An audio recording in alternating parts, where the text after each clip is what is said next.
सुनेंगे स्वामी कार्तिक और गणेश की बाल लीला, दोनों का परस्पर विवाह के विषय में विवाह। शिवजी द्वारा पृथ्वी परिक्रमा का आदेश। कार्तिकेय का प्रस्थान। गणेश का माता पिता की परिक्रमा करके उनसे पृथ्वी परिक्रमा श्रीकिता कराना। विश्व स्वरूप सिद्धि और बुद्धि नामक दोनों कन्याओं के साथ गणेश का विवाह और उनसे क्षेम तथा लाभ नामक दो पुत्रों का उत्पत्ति। कुमार का पृथ्वी परिक्रमा करके लौटना और शुद्ध होकर क्रोच पर्वत पर चला जाना। कुमार खंड के श्रवण की महिमा। ओम शांति। नारद जी ने पूछा, ताता मैंने गणेश के जन्म संबंधी अनुपम वृत्तांत तथा परम पराक्रम से विभूषित उनका दिव्य चरित्र भी सुना लिया। सुरेश्वर, उनके बाद कौन सी घटना घटी उनका वर्णन कीजिए, क्योंकि पिताजी शिव और पार्वती का उज्ज्वल यश महान आनंद प्रदान करने वाला हे। ब्रह्मा जी ने कहा, मुनिश्रेष्ठ तुम तो बड़े कारुणिक हो, तुमने बड़ी उत्तम बात पूछी है ऋषि सत्तम। अच्छा, अब मैं उनका वर्णन करता हूँ, तुम ध्यान लगाकर सुनो।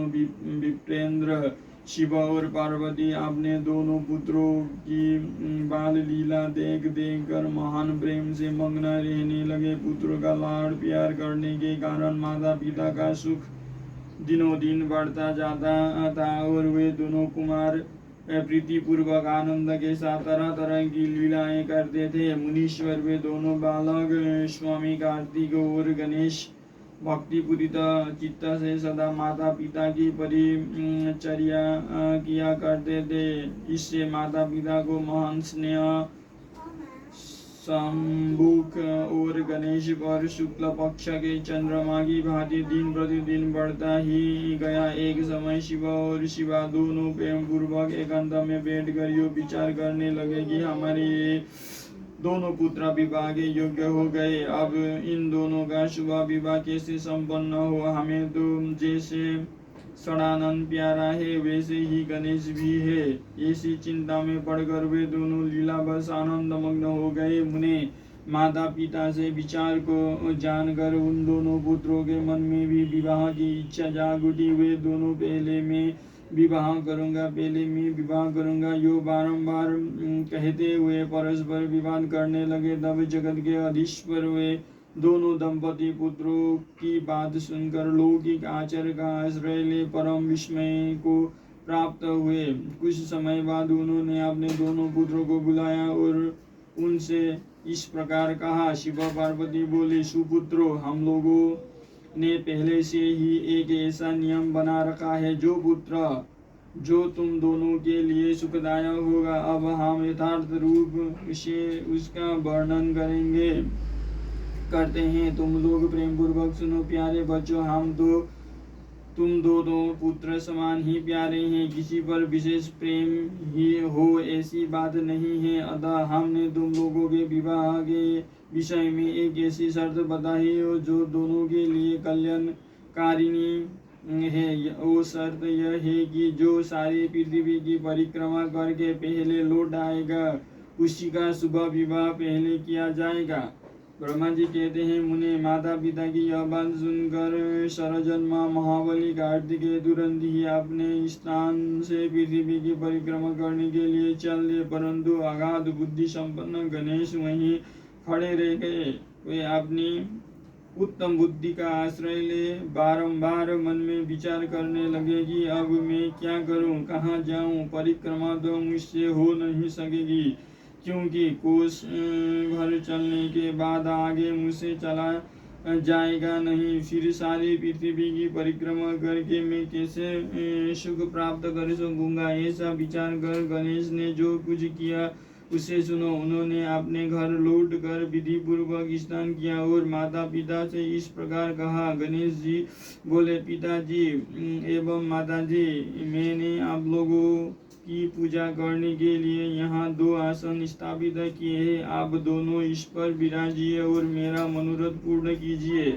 ब्रह्मा जी कहते हैं, मुने गणेश की बात सुनकर पार्वती और परमेश्वर उनकी पूजा ग्रहण करने के लिए आसन पर विराजमान हो गए। तब गणेश ने उनकी विधि पूर्वक पूजा की और बारंबार प्रणाम करते हुए उनकी 7 बार प्रदक्षिणा की। बेटा नारद, गणेश तो बुद्धि सागर थे ही। वे हाथ जोड़कर प्रेम मग्न माता पिता की बहुत प्रकार से स्तुति करके बोले। गणेश जी ने कहा, हे माताजी तथा हे पिताजी, आप लोग मेरी उत्तम बात सुनिए और शीघ्र ही मेरा शुभ विवाह कर दीजिए। ब्रह्मा जी कहते हैं, मुने महात्मा गणेश का ऐसा वचन सुनकर वे दोनों माता पिता महाबुद्धिमान गणेश से बोले। शिवा ने कहा, बेटा तू पहले कानों सहित इस सारी पृथ्वी की परिक्रमा तो कर आ। कुमार गया हुआ है, तू भी जा और उससे पहले लौट आ, तब तेरा विवाह पहले कर दिया जाएगा। ब्रह्मा जी कहते हैं, मुने नियम परायण गणेश माता पिता की ऐसी बात सुनकर कुपित हो तुरंत बोल उठे। गणेश जी ने कहा, हे माता जी तथा हे पिताजी, आप दोनों सर्वश्रेष्ठ धर्मरूप और महाबुद्धिमान हैं, अतः धर्मानुसार मेरी बात सुनिए। मैंने 7 बार पृथ्वी की परिक्रमा की है, फिर आप लोग ऐसी बात क्यों कह रहे हैं? ब्रह्मा जी कहते हैं, मुनि शिव पार्वती तो बड़े लीलानंदी ठहरे हुए गणेश का कथन सुन लौकिक गति का आश्रय लेकर बोले। शिव पार्वती ने कहा, पुत्र तूने समुद्र पर्यंत विस्तार वाली बड़े बड़े कानों से युक्त इस सप्तद्वीपवती विशाल पृथ्वी को परिक्रमा कब कर ली? ब्रह्मा जी कहने लगे, मुने जब शिव पार्वती ने ऐसा कहा तब उन्हें सुनकर महान बुद्धि संपन्न गणेश बोले। गणेश जी ने कहा, माता जी एवं पिताजी, मैंने अपनी बुद्धि से आप दोनों शिव पार्वती की पूजा करके प्रदक्षिणा कर ली है, अतः मेरी समुद्र पर्यंत पृथ्वी की परिक्रमा पूरी हो गई। धर्म के संग्रहभूत वेदों और शास्त्रों में जो ऐसे वचन मिलते हैं वे सत्य हैं अथवा असत्य वे वचन हैं। जो पुत्र माता पिता की पूजा करके उनकी प्रदक्षिणा करता है उसे पृथ्वी परिक्रमा जनित फल सुलभ हो जाता है। जो माता पिता को घर पर छोड़कर तीर्थ यात्रा के लिए जाता है वो माता पिता की हत्या से मिलने वाले पाप का भागी होता है, क्योंकि पुत्र के लिए माता पिता का चरण सरोज ही महान तीर्थ है। अन्य तीर्थ तो दूर जाने पर प्राप्त होते हैं, परंतु धर्म का साधन भूत यह तीर्थ तो पाप से ही सुलभ है।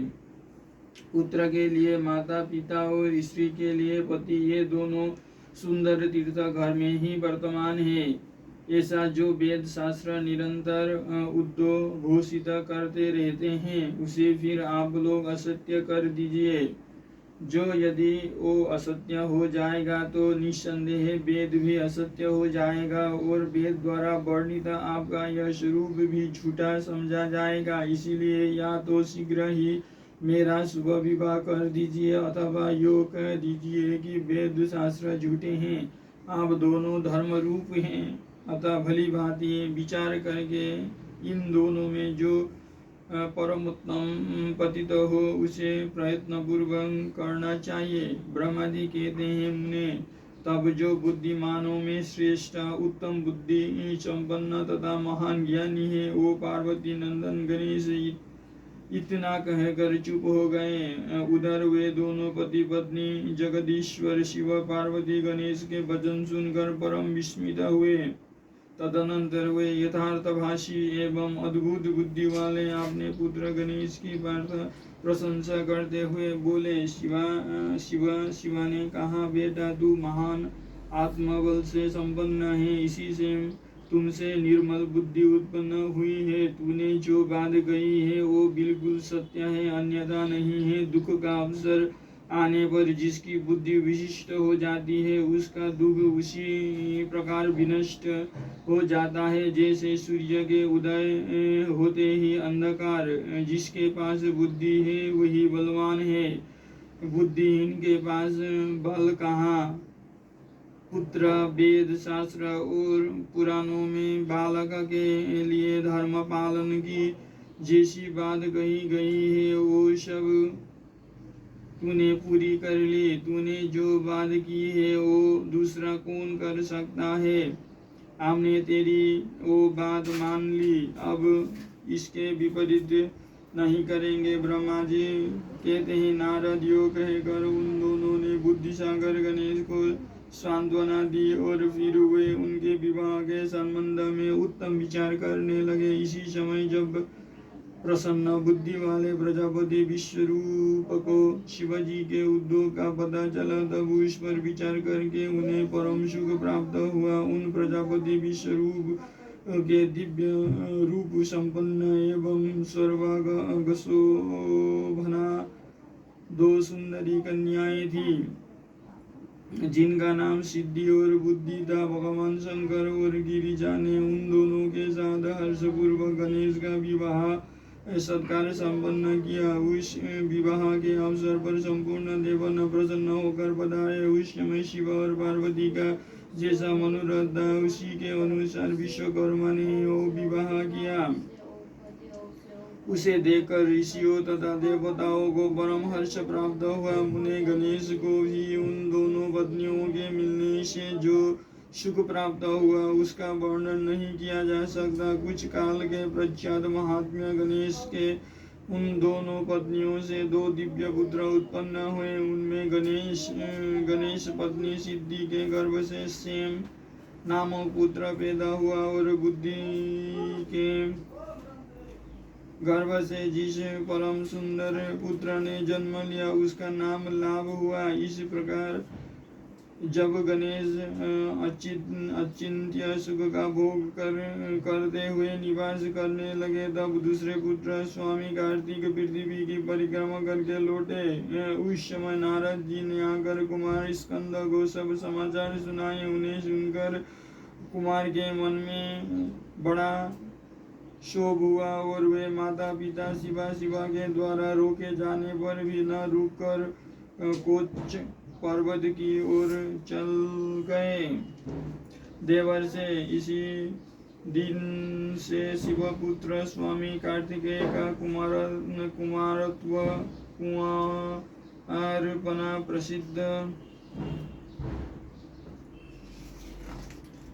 प्रसिद्ध हो गया। उनका नाम त्रिलोकों में विख्यात हो गया। वो शुभदायक सर्व पाप आहारी पुण्यमय और उत्कृष्ट ब्रह्मचर्य की शक्ति प्रदान करने वाला है। कार्तिक की पूर्णिमा को सभी देवता ऋषि तीर्थ और मुनीश्वर सदा कुमार का दर्शन करने के लिए कोच पर्वत पर जाते हैं। जो मनुष्य कार्तिकी पूर्णिमा के दिन कृत्तिका नक्षत्र का योग होने पर स्वामी कार्तिकेय का दर्शन करता है उसके संपूर्ण पाप नष्ट हो जाते हैं और उसे मनोवांछित फल की प्राप्ति होती है। इधर स्कंद का बिछोह हो जाने पर उमा को महान दुख हुआ। उन्होंने दिन भाव से अपने स्वामी शिवजी से कहा, प्रभु आप मुझे साथ लेकर वहां चलिए। तब प्रिया को सुख देने के निमित्त स्वयं भगवान शंकर अपने एक अंश से उस पर्वत पर गए और सुखदायक मल्लिकार्जुन नामक ज्योतिर्लिंग के रूप में वहां प्रतिष्ठित हो गए। वे सत्पुरुषों की गति तथा अपने सभी भक्तों के मनोरथ पूर्ण करने वाले हैं। वे आज भी शिवा के सहित उस पर्वत पर विराजमान हैं। बेटा नारद, वे दोनों शिव भी पुत्र स्नेह से विमल होकर प्रत्येक पर्व पर कुमार को देखने के लिए जाते हैं। अमावस्या के दिन वहाँ स्वयं शंभु पधारते हैं और पूर्णिमा के दिन पार्वती जी जाती है। मुनीश्वर, तुमने स्वामी कार्तिक और गणेश का जो यो वृत्तांत मुझसे पूछा था वो सब मैंने तुम्हें कहा सुनाया। इसे सुनकर बुद्धिमान मनुष्य समस्त पापों से मुक्त हो जाता है और उसकी सभी शुभकामनाएं पूर्ण हो जाती है। जो मनुष्य इस चरित्र को पढ़ता अथवा पढ़ाता है एवं सुनता अथवा सुनाता है, निसंदेह उसके सभी मनोरथ सफल हो जाते हैं। यह अनुपम आख्यान पापनाशक, कीर्ति प्रद, सुखवर्धक, आयु बढ़ने वाला, स्वर्ग की प्राप्ति करने वाला, पुत्र पौत्र की वृद्धि करने वाला, मोक्ष प्रद, शिवजी के उत्तम ज्ञान का प्रदाता, शिव पार्वती में प्रेम उत्पन्न करने वाला और शिव भक्ति वर्धक है। यह कल्याणकारक शिवजी के अद्वैत ज्ञान का दाता और सदा शिवमय है। अतः मोक्षकामी एवं निष्काम भक्तों को सदा इसका स्मरण करना चाहिए। रुद्र संगीता कुमार खंड संपूर्ण।